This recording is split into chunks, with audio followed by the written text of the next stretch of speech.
I believe it was around 1972. I'm not sure, 72, 73. I learned about video recording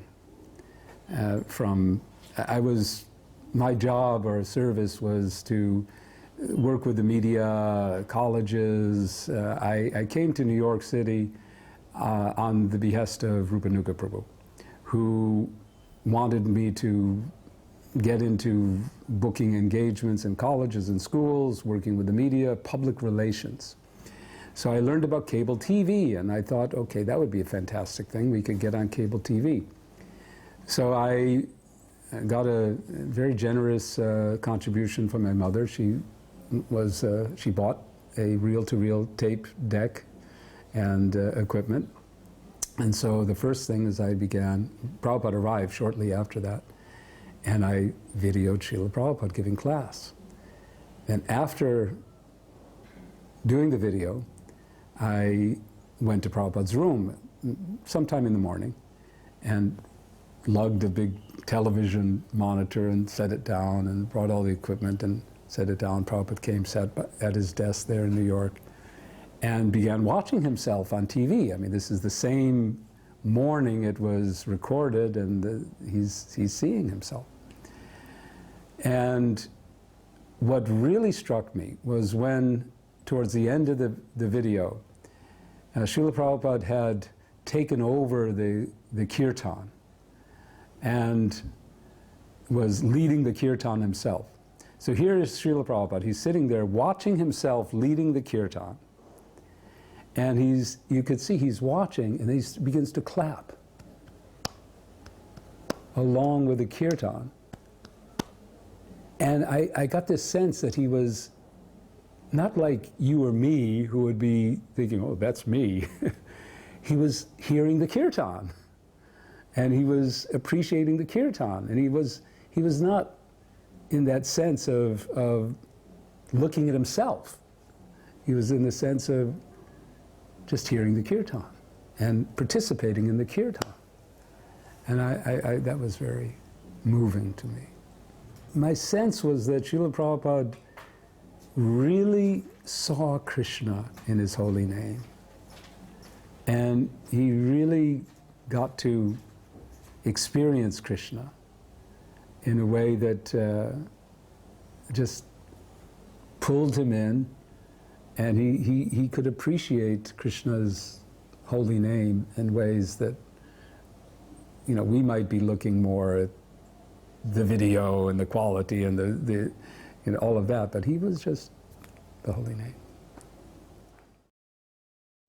I was living in New York for the first 5 years, more or less, of my devotional life. And at one point I became responsible for fundraising for ISKCON Food Relief. So I began to develop a strategy to try to raise money from corporations. And I thought, well, they wouldn't relate to Krishna. So I came up with this idea. I'll make a letterhead that just says ISKCON on it.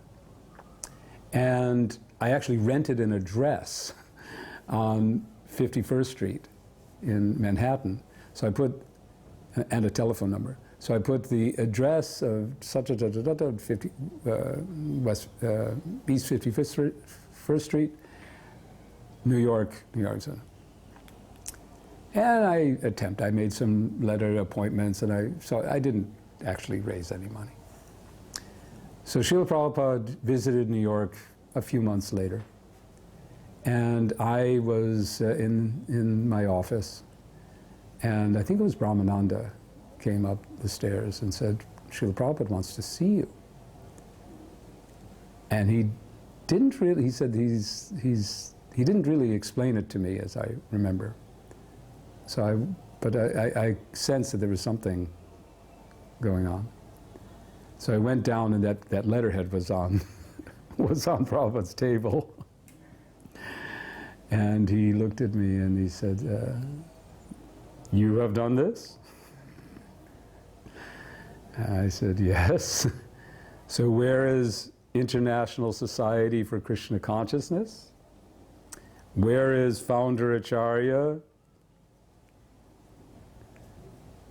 And I said, I don't know if I even tried to explain. All I remember is saying, so you won't do this again?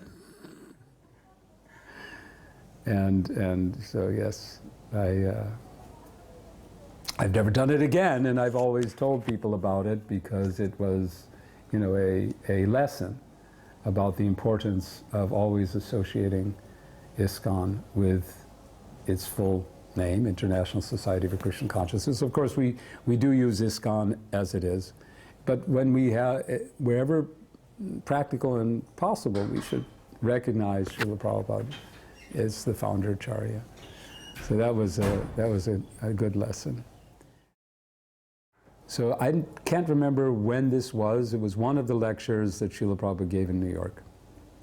So Balimardan was present, and he had put his chudder down on the floor, and he'd put the Bhagavatam on the chudder, which I assume he thought, you know, this is nice and respectful. But Srila Prabhupada looked over to him. He said, pick it up. He said, keep it on your lap. So this is another thing that I find myself constantly pointing out to devotees when they take a book, what to speak of on a chudder, they just put it on the floor. So that's another, it's interesting how these little lessons, these little things stick with us, and they become part of what we have to pass on to teach others, you know, the little small instructions here and there that form that big body of Vani. So as I was in New York, I think it was 1974, and I began, part of my service was colleges and schools and so on, and there was one very favorable professor at Fordham University who had this idea to do a course on the Bhagavad-gita for credit. So, but he wanted me to teach the course. He had some other courses he did on Hinduism or whatever, and he used to bring students to the temple. So he had this idea, let's do this course on Bhagavad-gita, you teach it, but it will be officially my course, so that students get credit for it. So I did this course, and I used to go in a suit. And then I wrote to Srila Prabhupada about it. And he wrote me back, and it's the one letter which I received from Prabhupada that really I treasure. But the lesson in it was, I had explained the whole system, how I did this, and he said, you should make a newsletter, you should inform all the centers, and that they can try to do the same thing. You know, find a favorable professor who can give credit, and you teach the course, but the students get credit. But the other message was that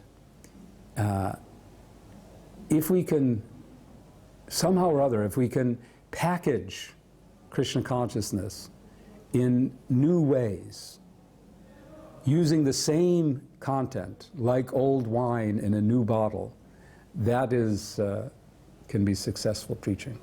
So that instruction has been one of my guiding lights in whatever I've tried to do.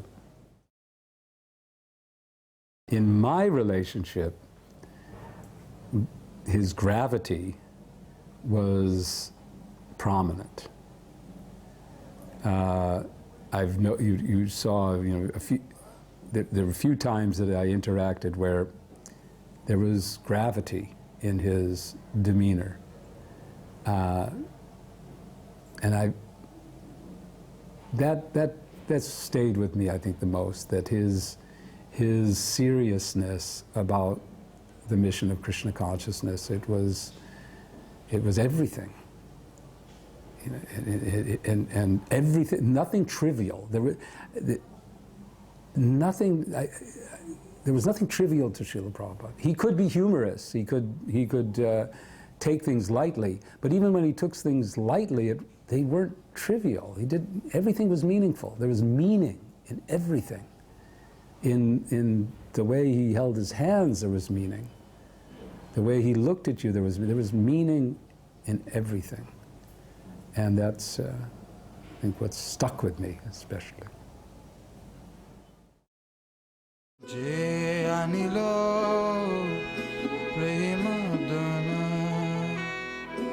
Karuna prachu